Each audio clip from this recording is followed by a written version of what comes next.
Today I'm going to be talking about the Password JDM Powerchamber intake for the 8th Gen Civic Si. This is what it looks like here. You've got this piece here in the kit. I ordered it all together with the Odyssey battery, lightweight battery. It's about half the size of factory battery, and it also comes with the relocator kit and the filter and a bunch of other goodies. Quality is very good on it. Looks awesome. There's no doubt about that. And the build quality is there as well. Looks like they took their time with it and made a really good product. I chose this intake because I like the position of the filter. It looks like it's far away from any heat sources on the engine. And so today I'm going to be installing it and showing you a little step by step. So I hope you enjoy.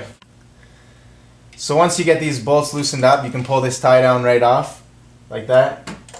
Put it to the side, and the battery should just pull right out. It's pretty heavy, so watch out. And lift that thing out of there. Once you pull the battery out, go ahead and remove this plastic tray. And underneath that, the battery sits on a steel tray, and it looks like there's two bolts here, about 10 millimeters. Go ahead and remove those as well.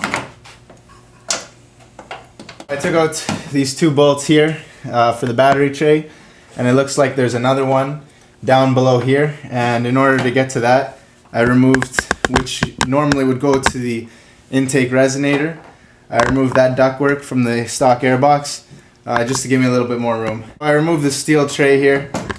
In total, there were 4 bolts, 2 that were visible here and here, and 2 along the frame rail. There's one back closest to the firewall.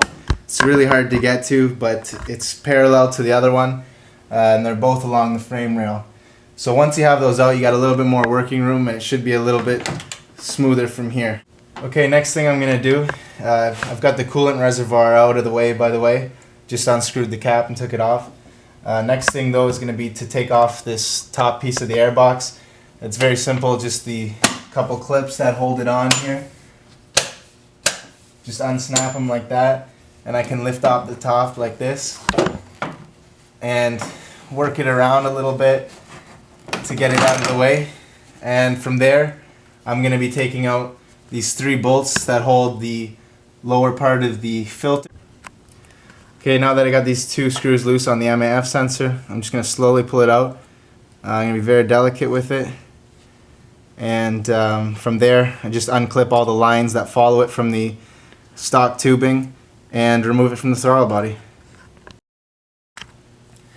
So I removed the tubing from the throttle body there. Now what I'm going to do is loosen up these bolts here that hold the lower half of the stock intake box. I've got it bolted down, the relocator, once again using the bolts provided into the frame rail. Make sure they're really nice and snug, and relocate this wire here. Just pass it around so that it can sit flush here. And I'm actually going to go ahead, I've put the terminals on my Odyssey battery here, the brass terminals. I'm actually going to flip it around. I said I was going to go positive towards the passenger side, but I'm actually going to go negative so that this cable doesn't have to be reached all the way over there. I can just put it nice and easy in there. So I'm going to go ahead and drop the battery down in here into the relocator. Just one side in goes, and it just sits like that.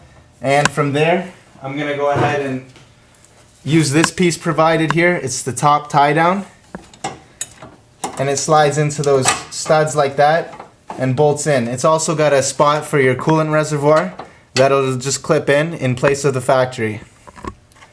I got the battery in, I got the clamp on top, coolant reservoir in there, it just slides right in. Make sure your battery terminals are nice and tight before you do anything else, because you probably won't have access to them after. And once again, I put the positive on the driver's side, negative on the other side, because it just worked better. I didn't want to stretch or kink the cable or anything like that. So next step I'm going to be doing is installing the carbon fiber intake. Okay, so I'm just finishing up the install right now. You just want to fit this guy in, put it all together first, put the filter on outside of the engine bay, put the coupler on, the elbow I should say, all the clamps that go with it, clamp the hoses down into the appropriate spots, and don't forget to put your MAF sensor back and tighten those 2 Phillips head screws, and that should be it. We'll start it up after this.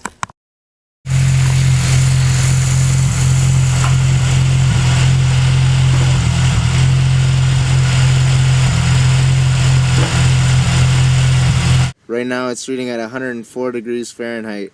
It's fully warmed up, the car. Temperature, it's reading much lower. Once again, the car is fully warmed up. Same conditions as before, and significantly lower. I'm gonna smash some gears out right here. Hopefully you can get a good indication of what it sounds like. VTEC crossover is pretty aggressive, so here it goes.